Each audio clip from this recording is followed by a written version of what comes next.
Welcome to my channel, Delightful Stories. I'll be happy if you subscribe to my channel and like it. Enjoy watching and don't forget to leave your opinion in the comments about the story. Mary carefully counted all the money in the register one more time and closed her shift. She quickly cleaned up at the deli where she worked as a bakery clerk and hurried home. Tomorrow, she had a very important day ahead of her. The girl was to meet the parents of Sergio, her fiancé. He was a few years older than Mary.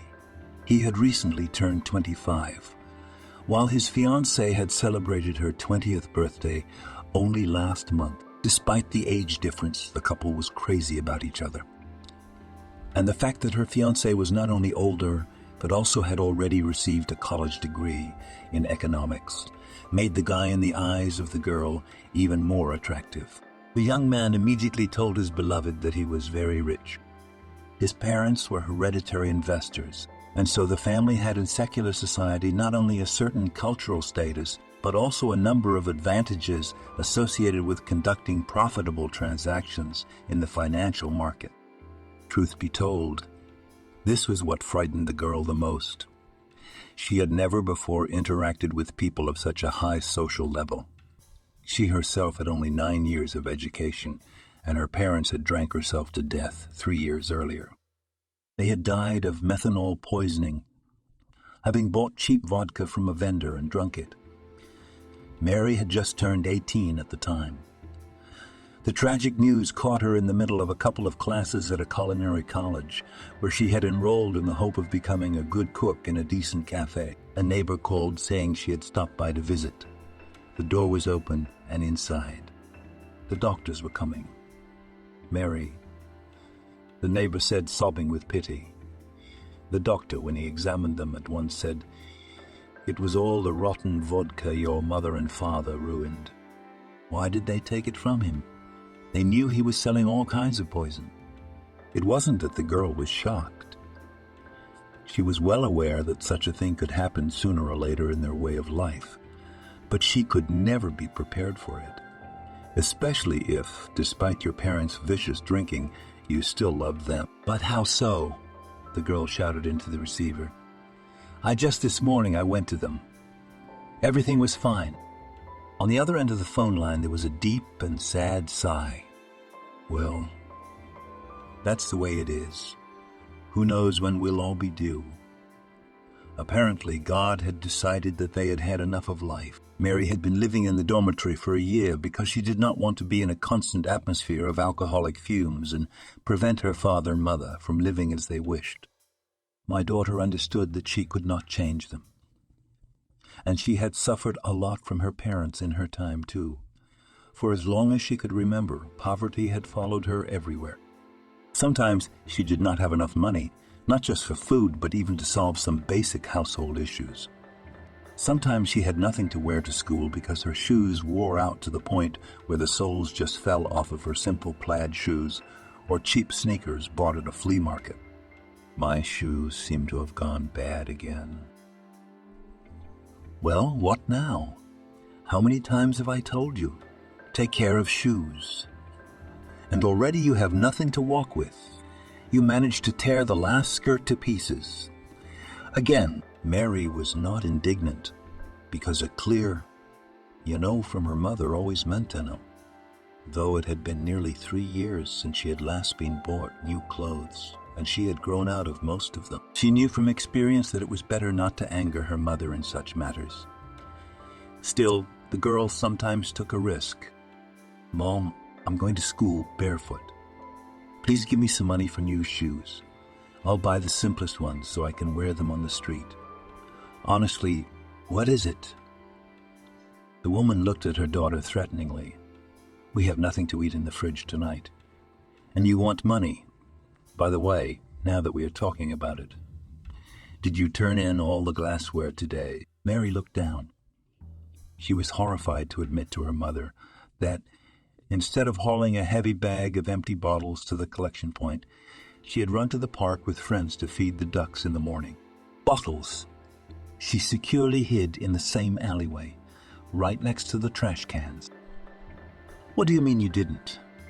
The woman got angry when her daughter told the truth. She didn't know how to lie, and she didn't think it was right. And you still have some claims for me. Come on now, go to where you left the bag. And in 20 minutes to be home with the money, or else you do not go to school anymore, you little creep. Mary wept bitterly, taping her ruined shoes with scotch tape and old shoelaces, and then wandered dejectedly toward the garbage dump to do her mother's bidding. At the same time, the girl has always loved learning and showed good ability in biology and physics. However, the schoolgirl's greatest passion had always been cooking.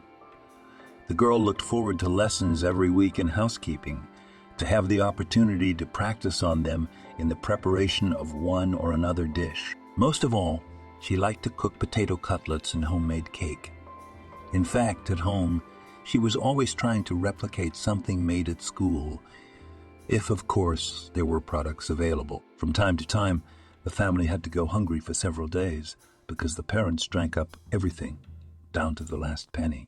And this despite the fact that the girl's mother still managed to get a part-time job at the newsstands, and her father took rare shifts as a loader at the nearest grocery supermarket.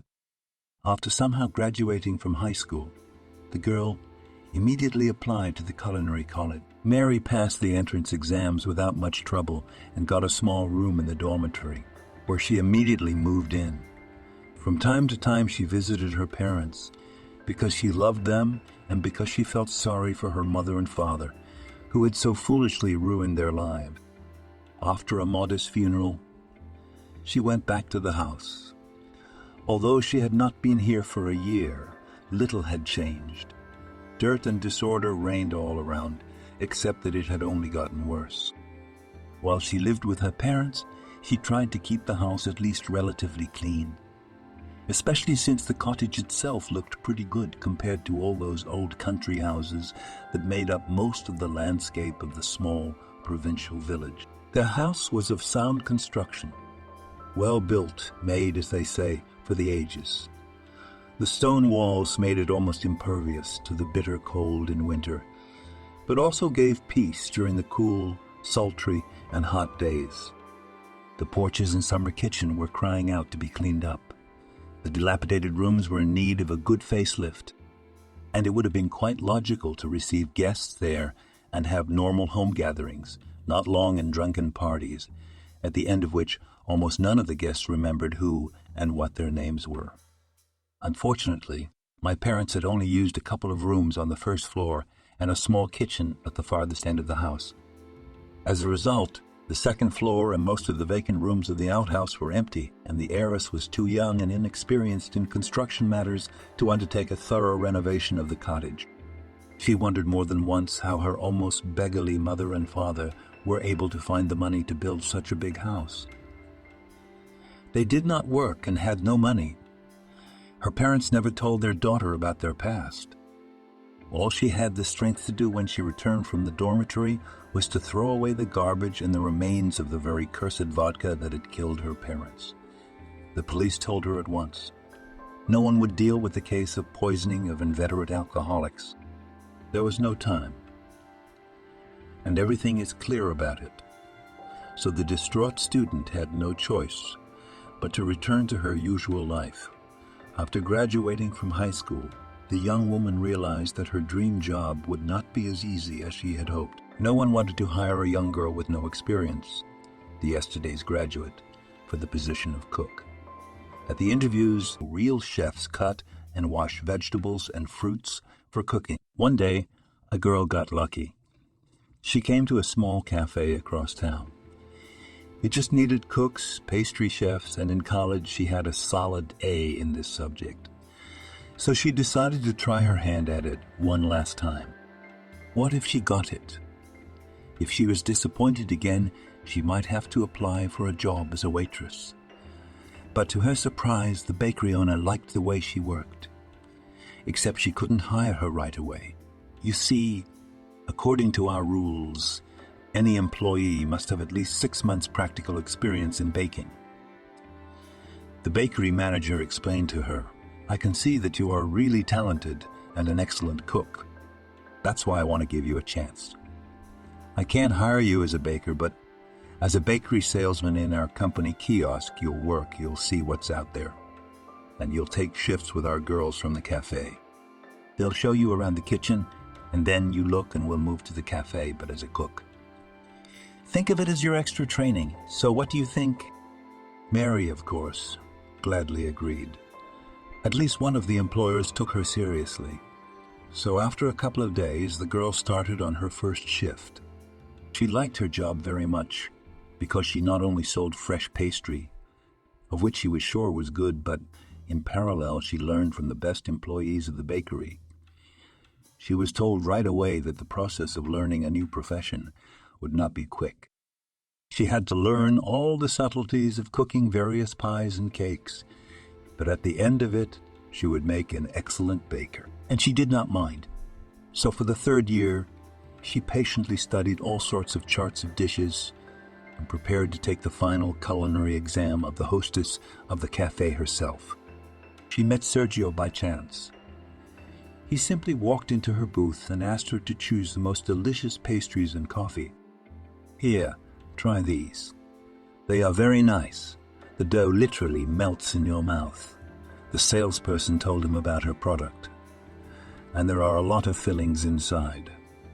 We only use first-class homemade cherry jam. No chemicals or flavor enhancers. Very interesting, the young man said, smiling. He was looking intently at the display case. You advertise these cakes to me in such a way that I'd be foolish not to try them. Wrap some up for me, asked the guy, after which he paid with his bank card. It's strange that such a beautiful and charming girl like you works as a clerk. The young customer suddenly said, I think you would be better suited as a consultant in some luxury jewelry store. Mary didn't know what to do with her embarrassment. It was not every day that she received such compliments in her address. Moreover, the young man standing in front of her had both an attractive appearance and a peculiar charisma. His smile made her feel warmer. Well, let's just say that the jewelry shop was as far away from me as the moon. But I can tell you about pies and sandwiches for a long time. I love to cook, and I work here because I want to become a chef or a baker myself. In that case, I want to be a part of making your dream come true. He smiled and answered, From now on, I'll come in every day and buy something from this wonderful selection. Only I want to know your name and working hours so that you can advise me in my choice. That's how they met. She introduced herself and found out that the young man's name was Sergio and that he worked as an assistant to a senior manager at a large media company, a branch of which happened to be located in their city. The young man kept his promise and started visiting the kiosk regularly on the days that the girl worked there. He always left with a bag full of all kinds of sweets and pastries. A couple of weeks later, the unusual customer made up his mind and asked her out. The girl, though surprised by what was happening, agreed. She was curious to get to know the pleasant young man who had taken such an outstanding interest in her. In addition, she believed in pure and sincere love. At heart, the girl has always remained a very romantic and sensitive person, and for her Sergio was like a knight from a fairy tale. So, in a way, she felt like a real Cinderella. After 3 months of passionate and tender romance, Sergio proposed to his beloved to meet his parents.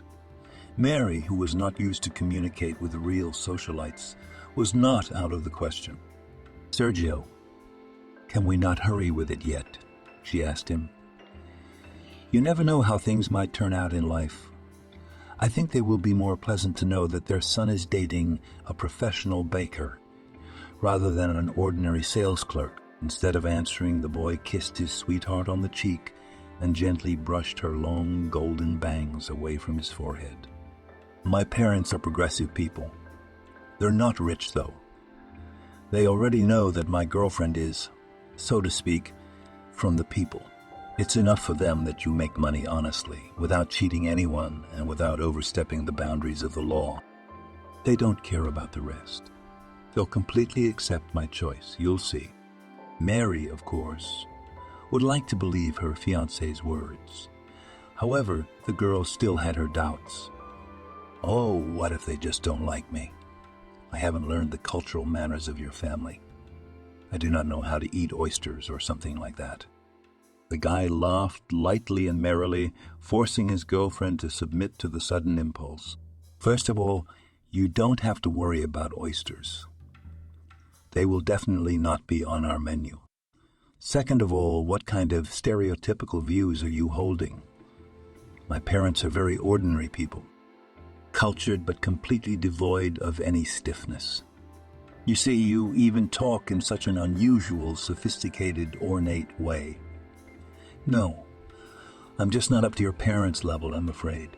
Mary shook her head negatively and covered her face with her hands. She suddenly felt very ashamed of herself and her ignorance. Hey, everything will be all right.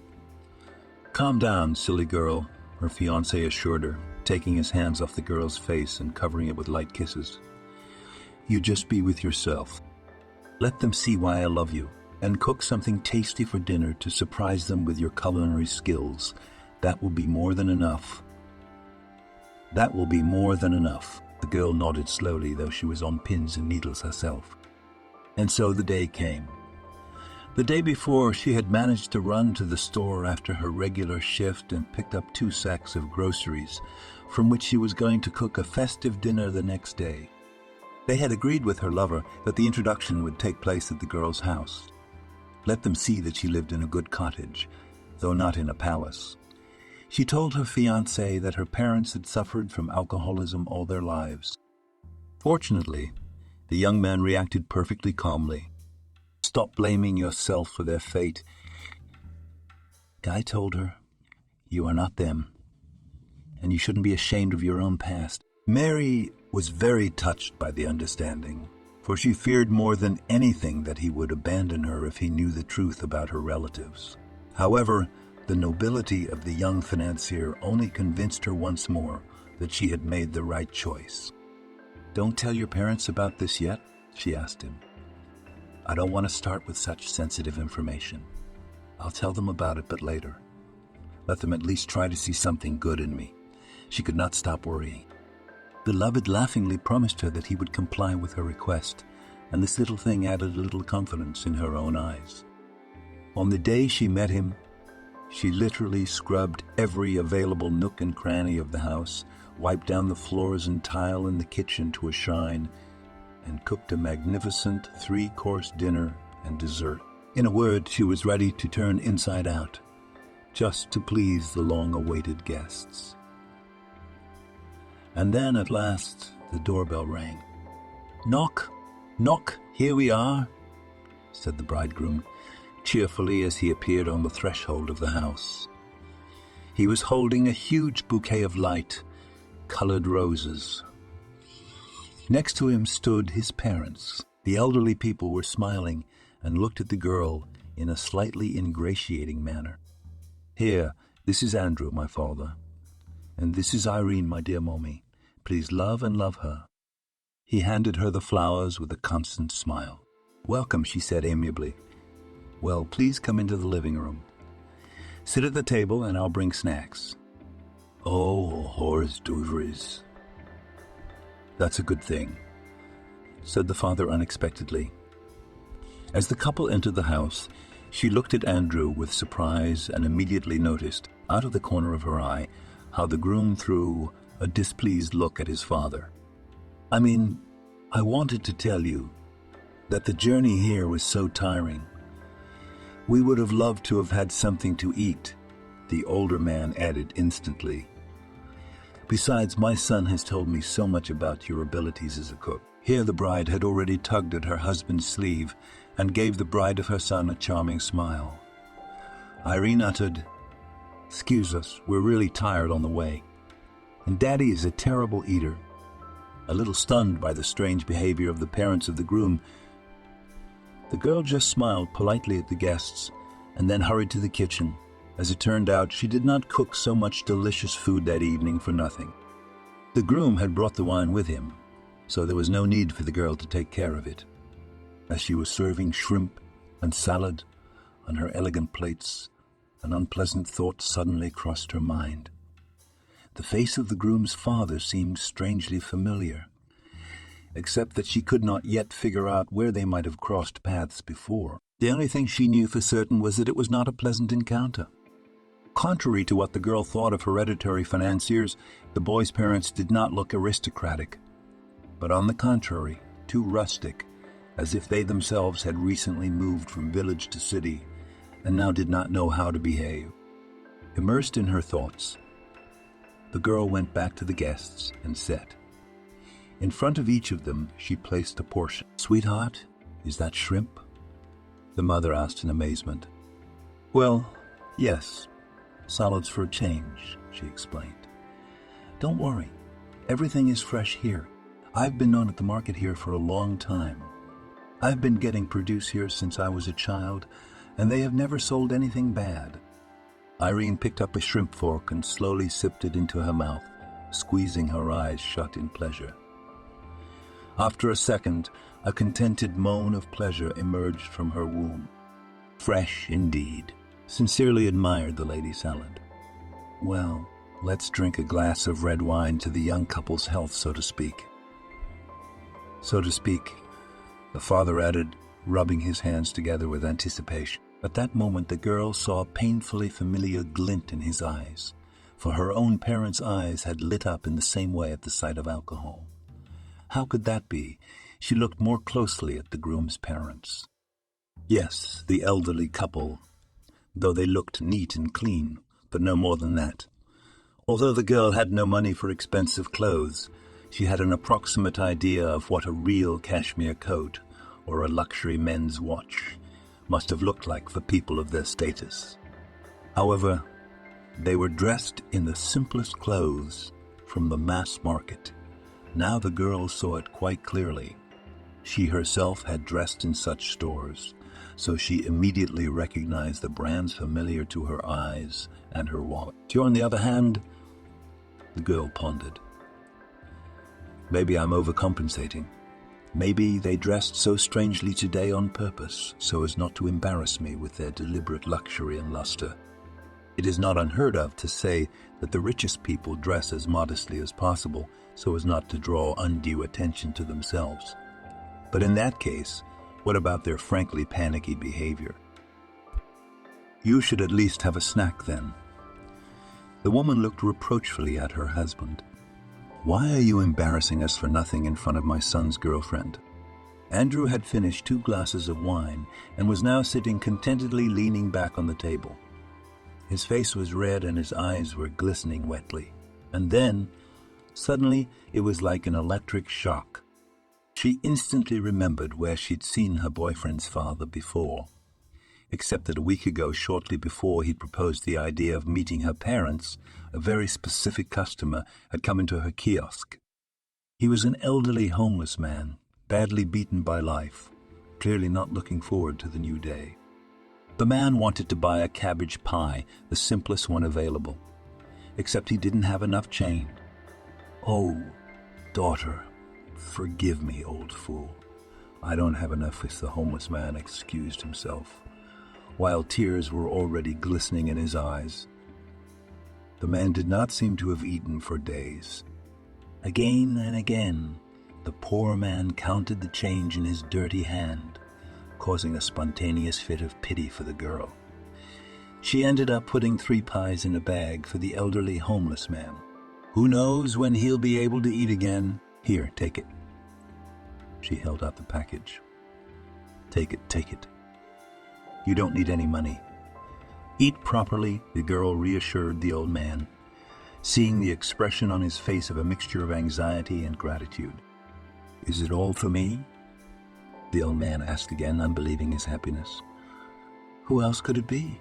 You, of course," the saleswoman nodded at him with tears in her eyes. The beggar thanked her and hurried away from the booth. He was probably afraid that she would change her mind and demand the pies back. She paid the money difference out of her own pocket, but she didn't regret it one bit. She understood well those who were forced to go without food for too long. Now the same homeless man was sitting right in front of her, only washed and cleanly dressed, with a ridiculous red wig on his head, too thin for a hat of artificial hair. The girl realized he was wearing a wig almost as soon as she saw him. It contrasted too much with the man's skin tone, and she remembered from the beggar's visit to the kiosk that, in fact, the old man's head was adorned with a large bald spot. It was simply impossible to mistake or forget such a thing, and that was what stuck in the girl's memory. So it was for a reason that her intuition was screaming at her that there was something wrong with the two spouses. The boy, meanwhile, almost violently snatched a bottle of wine from his father and put it under the table for good measure. He looked angry and extremely annoyed at his father's behavior, which clearly did not please him. "Stop it, father. Stop it," Sergio hissed through his teeth now. "We still have a long drive home. Don't you dare give me another concert." "What's going on?" just asked the girl. "Let your daddy have some more wine if he wants to. You're driving tonight anyway." "Yeah, don't be so mean. Pour more wine for me and my mother," said my father, his tongue slightly slurred. The man himself looked away whenever she lingered on him for more than 2 seconds. Her father was clearly beginning to get nervous. And here even now familiar bald spot. "Oh, I'm sorry. This is so embarrassing," the young landlady exclaimed, and looked the homeless man straight in the eyes. The father froze with fear and shame. He did not understand at all how he should behave and what to say to his hypothetical daughter-in-law. As for the bridegroom himself, he turned red, and a large vein swelled up on the young man's forehead. For a moment, Mary was even frightened for the old man. His son looked at him with such hatred. He looked as if he might burn his father through with a fierce stare. The girl had never before seen her fiancé from such a side, and what she saw alarmed and intrigued her. There was silence in the drawing room for several long seconds, and then suddenly her mother was able to defuse the situation. The woman jumped out from behind the table and started smiling and counting, like a little bird caught by others stealing breadcrumbs. "Oh, come on, really. Lift up your wig, quick. Can't you see how you embarrassed the girl?" Mom quite cheerfully jumped up to her husband and, picking up the artificial hair, deftly put it back on her husband's head. "Well, that's better." She fussed around the elderly beggar. "Manufacturers made a fashion to sew wigs 2 sizes larger. My God, what a shame." And Irene laughed awkwardly, but the girl pretended to really regret her embarrassing mistake. The rest of the evening was crumpled. Her mother tried to inundate the girl with questions about her life. Favorite hobbies, work, in a word, tried in every way to distract her from the silent duel of her son and father. They stared at each other like a wolf at a hare, and by the end of the meeting the girl was completely confused about what was going on. He left the house with her parents, and the bridegroom promised her he would be back to see her tomorrow. She just pursed her lips.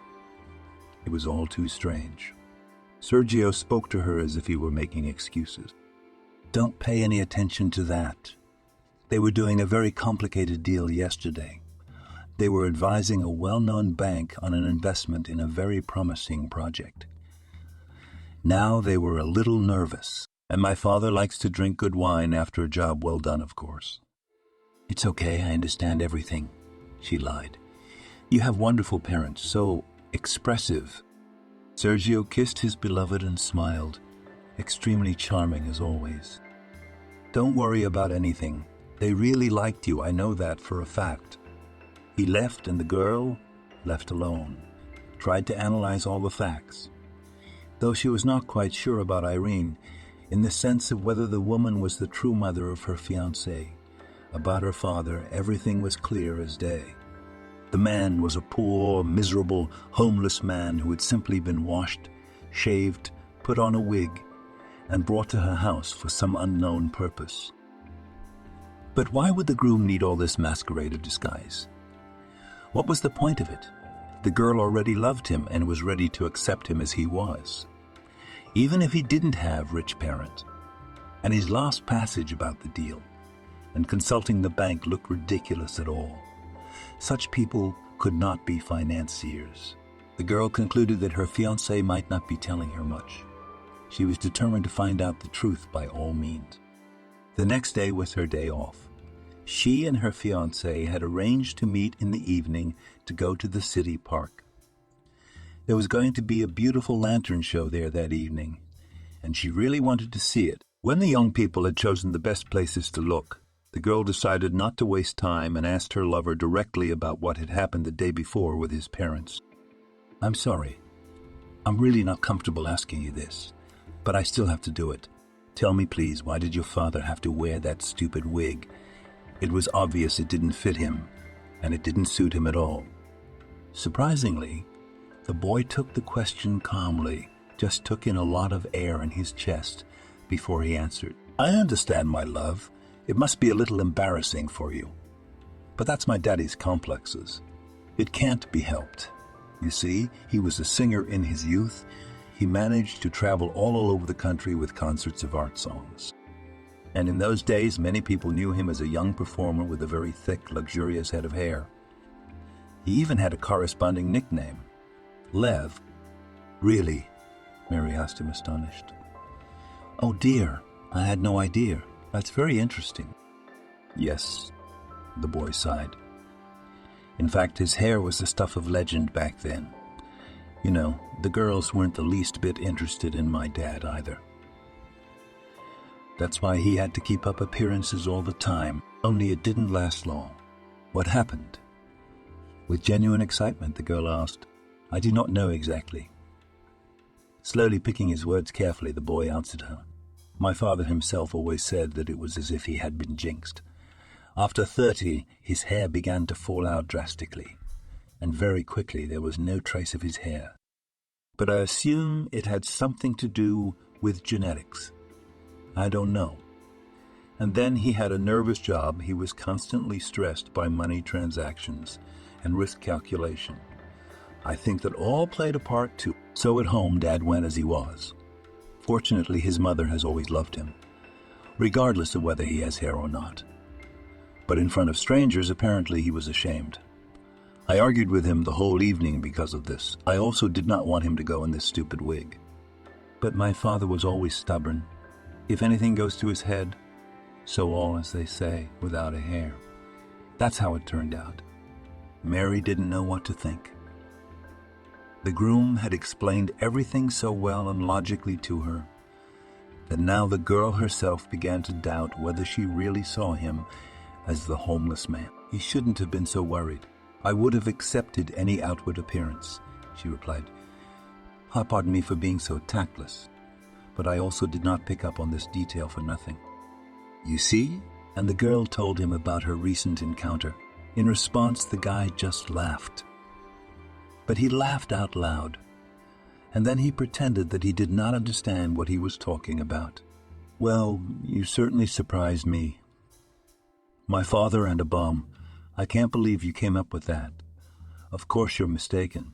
You're on your feet for 10 hours, and it's stuffy indoors. You can imagine things at the end of the day against that kind of backdrop." Mary tried to change the subject and make the uncomfortable conversation go away. She smiled and offered to buy some ice cream and watch the colored lights of the lanterns go up in the sky. It was doubly interesting. When the young man excused himself for a cold treat, the girl wondered. Of course, anything could happen, and she could be mistaken for someone else, but not this time. She was 100% sure of her conclusions, if not more. And she didn't understand why her fiancé would so blatantly deceive her. At the same time, she didn't want to quarrel with her lover. Still, she had the most tender, trembling feelings for him. So she had to pretend that she believed him and that everything between them was as good as before. For the next few weeks, Mary wandered into the poorest parts of town after work, hoping once more to meet the homeless man who had so deftly played the role of financier. The girl selflessly bypassed dozens of basements and empty buildings, visited even a few heating pipes, until, at last, luck smiled on her. With great difficulty, she managed to reach a group of homeless people, among whom she found her client. He was sitting beside a large, rusty barrel, the kind gardeners usually burn garbage in the spring, and was clearly enjoying the warmth of the flames from the improvised fire. The rest of the homeless people seeing the girl, immediately began to look at her unkindly. This is the city, what it needs here. However, the would-be cook was not so easily frightened. She knew the people here well enough, and therefore did not feel the slightest fear of beggars. "Good evening, Andrew." As she approached the older man, she said hello. The beggar threw a frightened look at the girl and wanted to leave immediately, but she prevented him from doing so by grabbing the man by the sleeve. She asked him, looking him straight in the eyes, "Wait, please, I'm not going to hurt you. I just want the truth. Why did you make this whole circus? Are you really his father?" The homeless man fidgeted and tried to free himself from the girl's firm grip, and then quickly muttered in a hoarse voice, "You must be mistaken about something. Young lady, you must have me confused with someone else." She shook her head. "But you do remember me. I can see that. What has happened to you? You understand even if you drank. I do not blame you. I had parents like that, myself, and nothing. I still love them. I just blame myself for not keeping them safe." She got tired of holding the struggling homeless man and let go of the sleeve of his old, decrepit coat. At the same second, her face glistened with large tears. "Why are you so with me? I only want to understand everything." She covered her face with her hands and wept silently. The beggar, who had meanwhile run away from the girl at a fair distance, suddenly stopped when he heard her last words. He turned around to see that the girl was shaking with sobs and silent sobs, and came back with an unsteady, shuffling gait. Since their last meeting, he had begun to limp noticeably harder on his left leg as he walked. "Calm down, my daughter. Your fiancé is no son to me, and a liar too. See how I walk now. And that's his job. He was so angry that night when we left you like a dog. So he beat me on the way back in the middle of the road where it's deserted." Oh my God, it can't be. Mary doubted his word too. What would be the point of me lying to you? The bum stood his ground. But why would he do such a thing? She asked him why, she wondered. The beggar just threw up his hands. "And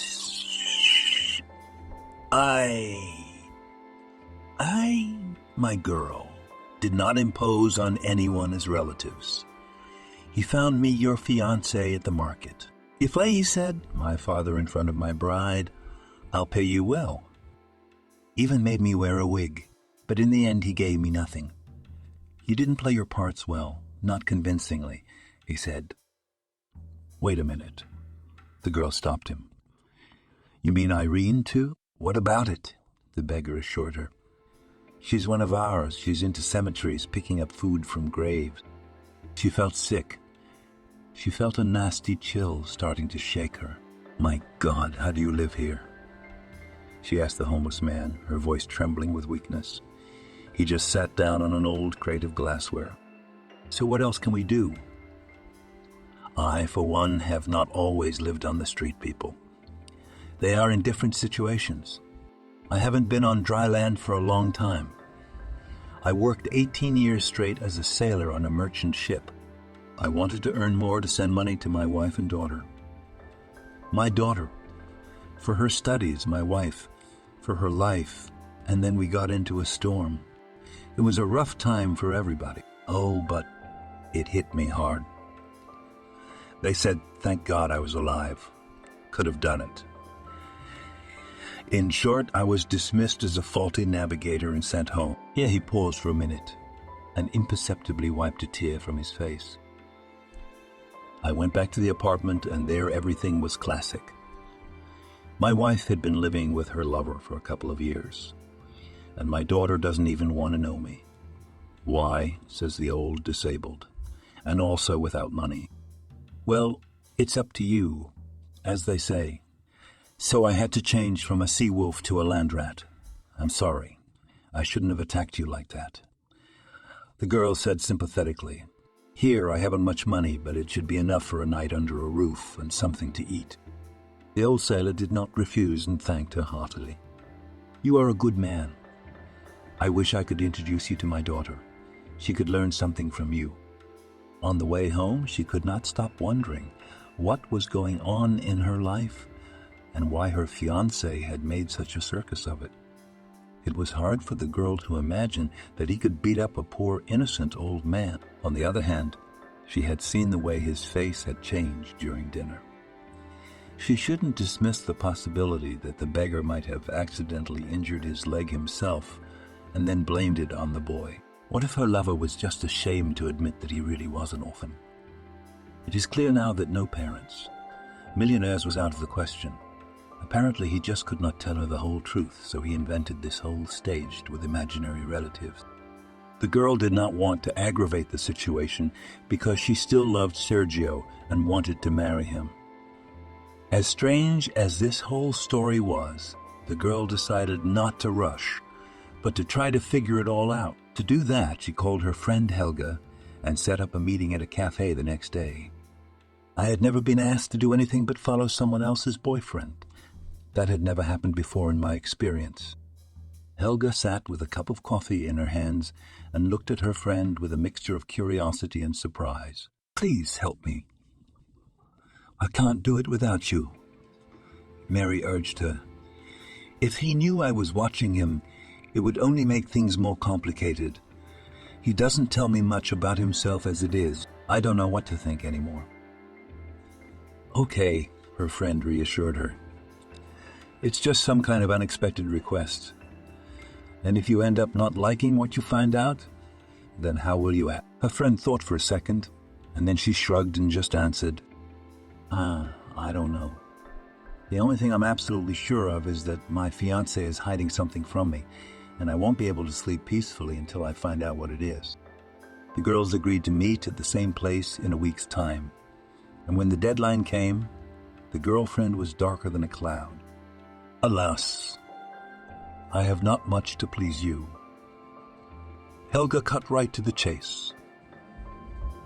She said, "Your fiancé is deceiving you." She would not have believed her own ears if she had not trusted her friend as herself. After all, they had known each other since first grade. "Yeah, I thought I was confused with someone else. But then you sent me a picture, and I realized there could be no mistake. Your fiancé takes an expensive car down her slender back." She sensed that a wave of panic was about to overtake her. "God, that's disgusting." "Don't worry about it." She tried to reassure her friend, at the same time erasing the compromising photos. "Well, your lover turned out to be a traitor. So now half of the men go out, just give him the opportunity. I'm sure you'll find yourself 100 times better suitor. I'm sure you'll find a much better suitor for yourself, and that's the end of it." The girl shook her head. "Not only don't you understand, but I don't understand why he'd want to get involved with me in the first place, when he's got better candidates. He honestly told me that he saw no one but me as his future wife." "What's the point of all this? Look, maybe he wants something else from you. Maybe he's just a con man." "Oh, come on." She dismissed the idea at once. "What's he got to take? I've been poor all my life, like a tramp." "What about your house?" her friend asked. "What about your house? The house is just an old stone box with 4 walls and a roof, which, by the way, leaks every spring. It needs to be repaired and thoroughly. Doubtful benefit for a man capable of renting a whole Mercedes." Yes, also true." Girlfriend thought about it and then suddenly suggested, "Listen, why don't we throw this surveillance problem to my brother? He's a smart guy. Everyone at the station knows that if it weren't for my brother, half the cases would still be pending. Of course, thinking with your head isn't waving it around." Helga was talking about her twin brother. The boy was astonishingly analytical, and in addition, he had always dreamed of helping people. Not surprisingly, after graduating from police school, he immediately took a job as an investigator at the local police station. However, many of his more successful colleagues were simply jealous of the young investigator's mental abilities, so they purposely belittled his merits. allowing him to handle only the most minor cases and shamelessly using him as a consultant. Nicholas realized that he had become an outcast in the company of much more brutal colleagues who were used to act with more force than wit. But he wasn't desperate and hoped to get his hands on a case that would help him not only get the attention of his superiors, but also prove to his partners that he too was worth something, even if he wasn't as physically developed as they were. "You think your brother can help me?" she asked the girl skeptically, looking at her friend. "Well, it's got to be a case, hasn't it? Won't we distract him from other important tasks?" Helga only waved her hand and laughed good-naturedly. "Believe me, he'll thank you for throwing him such an interesting case. And about the bureaucracy, you don't have to worry. I'll let him know it's a personal request. The investigation will be conducted unofficially. I'm a policeman's sister for a reason." That same evening, Helga called her brother and asked him to meet her friend. When the girl told the young investigator everything, he immediately promised her that he would definitely get to the truth. "There is something in your story, something that arouses genuine interest in me. Believe me, I will do everything possible to find the true motives of your fiancé's action." As my sister asked, the case was left solely in the hands of Nicholas. No one from law enforcement ever found out about it. Besides, the guy was willing to. I'll bet there was a lot more to this than the whims of an emotionally unstable guy. Nicholas began searching for information, looking closely at every detail. At that moment, he was like a hunting dog. Finally, the right trail.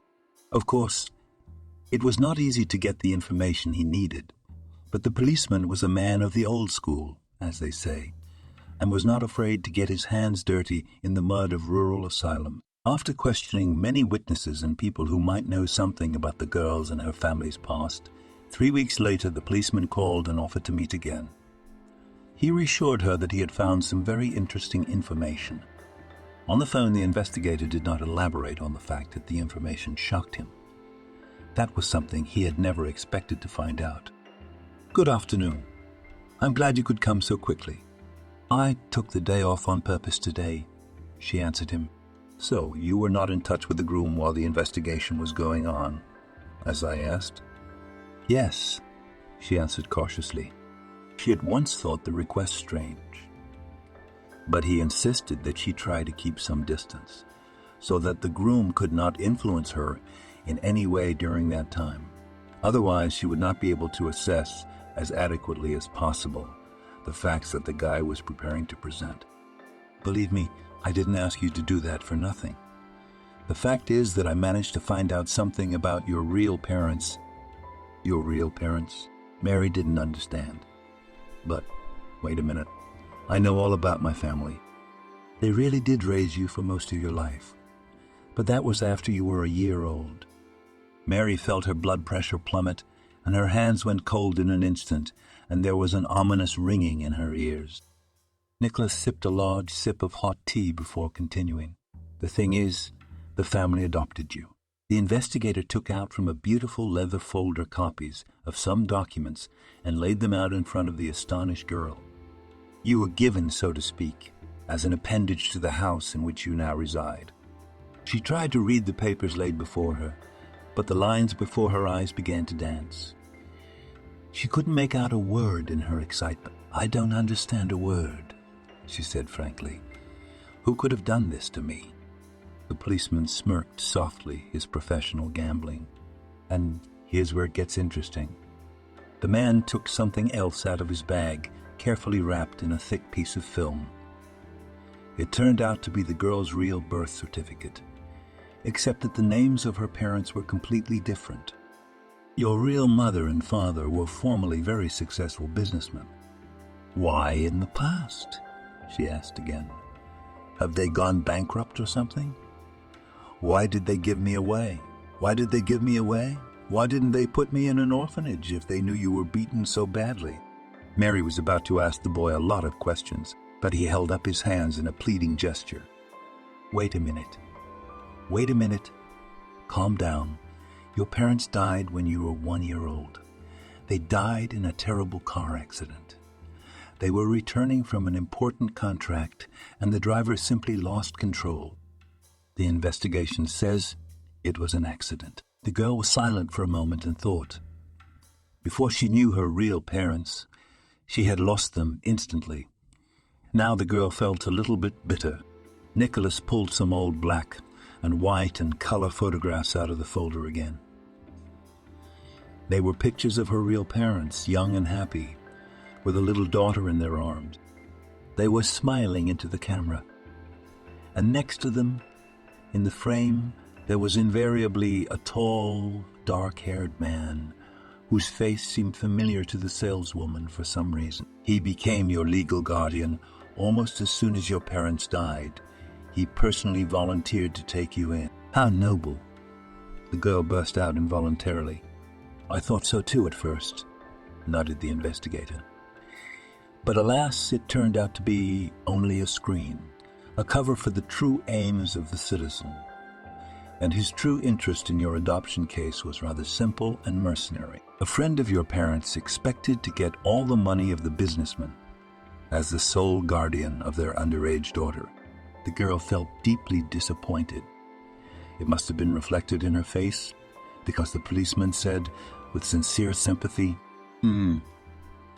"I know you don't like to hear that, but he did expect to get access to the fortune, and you were no more than a key for him. But he miscalculated. The only thing he got was a huge 4-story mansion of businessmen in the elite cottage settlement. Everything else ended up in your name. But I never heard about any money." Protesting girl shook her head. "Even if I was owed something, they never told me about it. They never said anything at all, just drank." "Well, I wish they'd told you that. They'd have lost the only roof they had over their heads. Your house," explained the policeman. "It was a spare cottage, which they planned to put in order someday, too, and then rent out to private individuals. The guardian knew as well about the cottage as he did about the fact that you could only get money when you turned 18.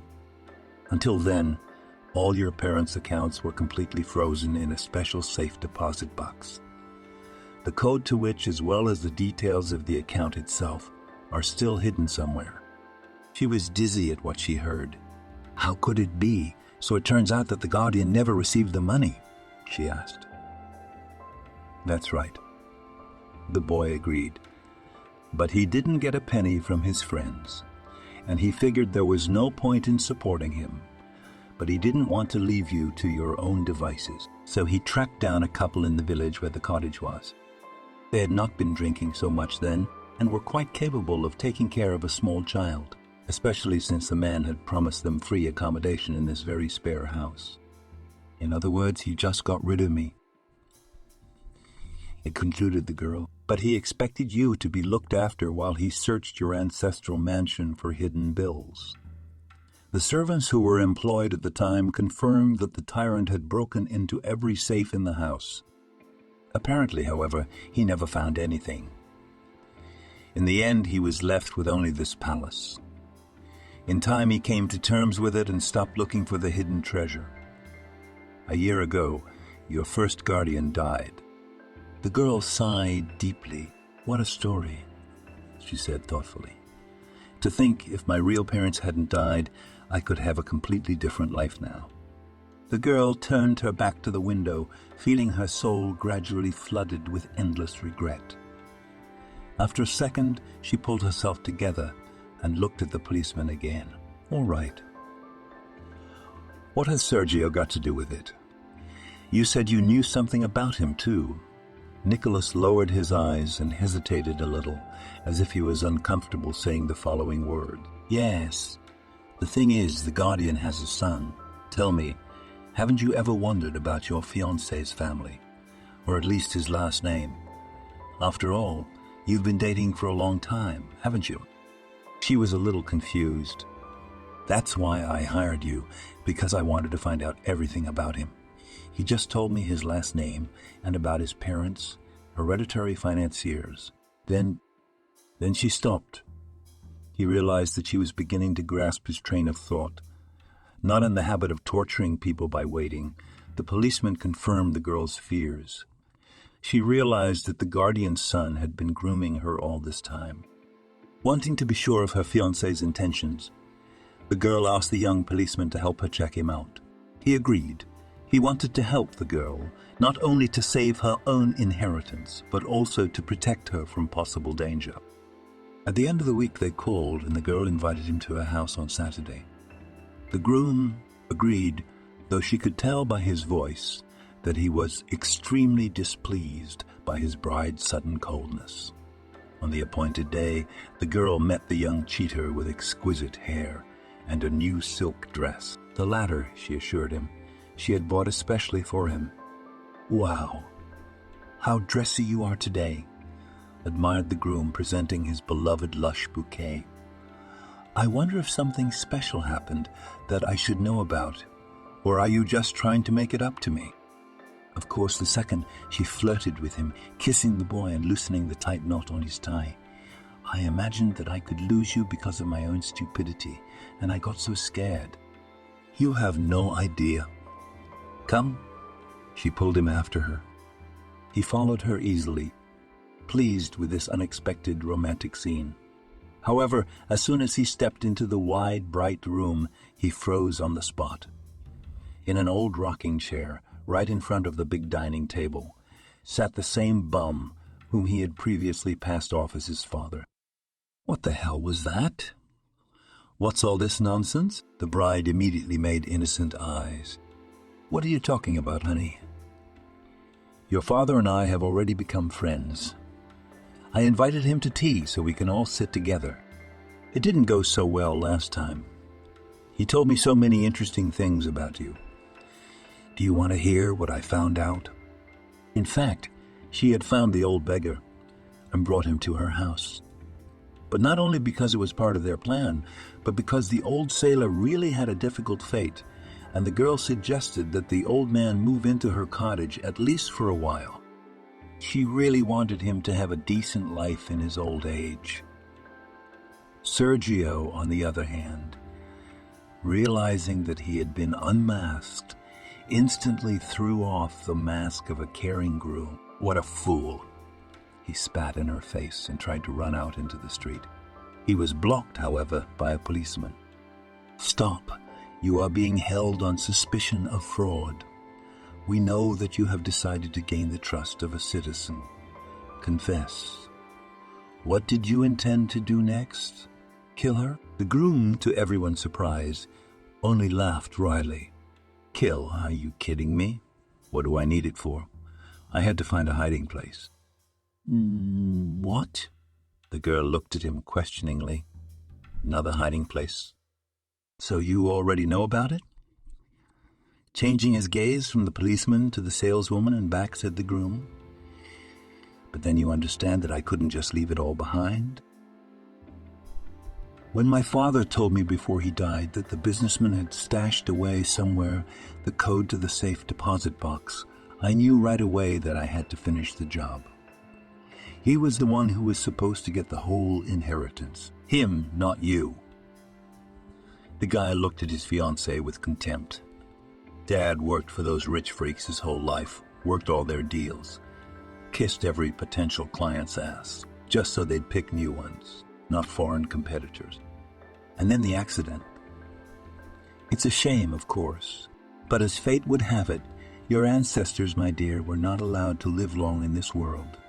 But your father needed some money to support you and the firm and continue running it. According to my information, I'm afraid..." The girl interrupted him. "The only motives that drove your late father were envy and greed, not a noble desire to save the company. Then he wouldn't have put a 1-year-old girl in the hands of a drunken fringe." "What do you know about this life?" shouted the boy. "Daddy said the stash must have been here somewhere in this house. If he wasn't in the big mansion, he must be here waiting for him." The only thing to do was to get close to him without raising doubts in the little girl's mind. She felt her cheeks flush with anger and indignation. "So I had to make up this whole thing with the wedding and meeting the parents. And where else was the appropriate contingent to look for? Homeless people are a relatively cheap currency these days. "What a scoundrel you are, you rascal," she said angrily, trying to burn him with her gaze. "And I thought we had real feelings and relations. By the way, and I heard about your lover too, so it wouldn't have worked out anyway. You should be more careful when wooing a rich bride. You should have kept your adventures from prying eyes." At that moment, the siren sounded in the courtyard. It was Nicholas, who had already called for reinforcements, and after a couple of minutes, several more policemen entered the house at a steady pace. If it hadn't been for that, he kissed her goodbye, but it was so disgusting and vulgar that she could hardly hold back her tears of hurt and humiliation. "Don't worry so." The policeman tried to reassure her. "He won't have to taste pies anytime soon. Not yours, or any other. He'll be in jail for 7 years. To distract from bad thoughts, it was decided to try to find the hiding place. The girl worked with a policeman, and in a few hours they found a small, secret niche in the wall, which was hidden in one of the rooms on the second floor of the cottage. "Well, let's see what's in here," Nicholas muttered, taking out the contents of the hiding place. Later, he handed the girl an envelope and a small wooden box. In the box there was a small note, wrapped 4 times, on which the coveted number of the combination from the box in the bank was written in indelible ink. In the letter, the parents lamented that they got to spend so little time with their daughter. Even then, it was as if they had a premonition of their doom, and so they left their entire fortune in the name of their young daughter. So an ordinary bakery saleswoman who dreamed of becoming a baker or a cook turned out to be a real millionaire, which she had not suspected for the whole 20 years of her life. The first thing she did was fulfill what she had dreamed of for so long. She did a major home renovation. In this, as much as he could, helped her former tramp. The girl left him to live in his cottage, and now the old sailor finally had a real home. The girl herself became like a daughter to him, especially since she had started dating a policeman who the former homeless man really liked as a person. The guy was promoted for brilliantly solving the case, and the department began to really respect him. Unlike Sergio, he did not pursue the benefits of a relationship, but genuinely loved and respected the girl, to which he responded with reciprocity and warmth of heart. One day, on arriving at another outing, Nicholas found a small basket at the scene. To his surprise, there was a tiny baby inside. The boy was sleeping peacefully, sucking his thumb. Somebody had managed to drop the baby off before the police arrived. It was the first time he had come across something like this, and he didn't know what he should do. The policeman felt sorry to give the boy to the orphanage, so he decided, after consulting with his fiancée, to take the child to their home. The girl was not against it, especially since she already wanted to be a mother herself. She was just planning a pregnancy after the wedding. But since this was the case, why not? The girl didn't want a repeat of the fate she'd had.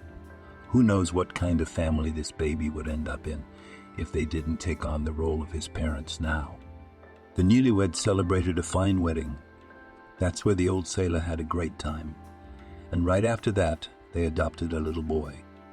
The sailor was happy to try on the role of grandfather and help the young parents in every way possible. And a month after that, Mary found out that she was pregnant. The husband came from such news in complete delight, as well as the new grandfather. Now the family would have 2 children, and a happy future awaited everyone in the family.